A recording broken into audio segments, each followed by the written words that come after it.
વડોદરા શહેરના અટલાદરા વિસ્તારમાં આવેલી પાણીની ટાંકી પાસે ગંદકી ફેલાઈ છે। આસપાસ કચરાના ઢગલા છે। નાળાની દુર્ગંધ અને મચ્છર માખીઓના ઉપદ્રવથી સ્થાનિકો હેરાન પરેશાન થઈ રહ્યા છે।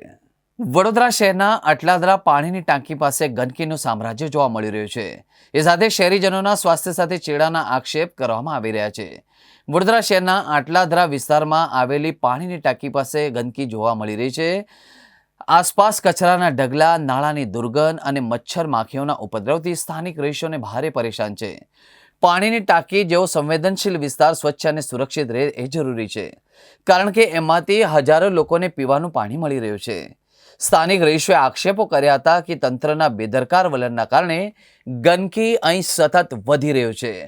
બાળકો અને વડીલોને ડેન્ગ્યુ, મલેરિયા જેવી બીમારીનો ભય પણ સતાવી રહ્યો છે। આસપાસના લોકોને કહેવું છે કે પાણીની ટાંકીની બાજુમાં ગંદકી રહેવું એ શહેરીજનોના સ્વાસ્થ્ય સાથે સીધો ચેડો સમાન છે। અટલાદરા પાણીની ટાંકી છે, ત્યાં એક બાજુ ગંદકી છે ને એક બાજુ પાણી ભરાય છે। એની વચ્ચે ખાલી રોડનો ડિસ્ટન્સ છે। અહીંયાના જે કીટાણુ છે ઉડીને પાણીની ટાંકીમાં પડે। પાણીની ટાંકીની અંદર જે પેલા ખુલ્લામાં લોકો પાણી ભરે છે એટલે લોકો ઘરે બીમારી લઈને જાય। એટલે કોર્પોરેશનને કંઈ પડી નહીં, લોકોના સ્વાસ્થ્ય સાથે ચેડા કરી રહ્યું છે। જ્યાં પાણી ભરે છે ત્યાં બી એટલી પારવાર ગંદકી છે અને બાજુમાં જ પંપ હાઉસ છે પાણીનું, ત્યાંથી લોકોના ઘરે પાણી જાય છે। એટલે એ જ ગંદકીવાળું પાણી ઉતરીને પાછું પાણીના સંપમાં ઉતરે, લોકોના ઘરે બીમારી જવાની।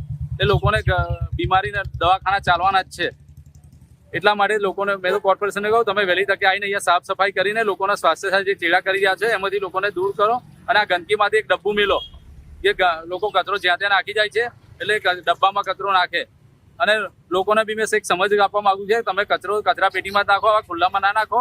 જે લોકોને કોર્પોરેશન લોકોના ઘરે પાણી નથી આવતું, લોકો ક્યાં ક્યાંથી ભરવા છે, બિલ રોડ પરથી આવે છે, કલાલી ઉડાના મકાનોથી આવે છે, પછી અહીંયા પાછળ અટલાદરા સોસાયટી છે ત્યાંથી આવે છે પાણી ભરવા, અહીંયા આવે છે। લોકો પાણી ચોખ્ખું નહીં મળતું એટલા માટે અહીંયા ભરવા આવે છે। અહીંયા બી લોકોને બીમારીવાળું જ પાણી મળે છે।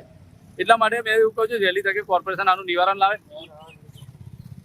એટલે કચરો જ્યાં ત્યાં લોકો નાખે ના અને કચરાનું ડબ્બું મેકો, એટલે લોકોના બીમારી ના જાય। અને લોકોના વહેલી તકે જે વેચાતા પાણી પીવા પડે છે એની જગ્યાએ હર ઘર નળ યોજના છે તમારી, એને તમે સાર્થક કરો અને લોકોના ઘરે ચોખ્ખું પીવાનું પાણી પ્રોવાઈડ કરો।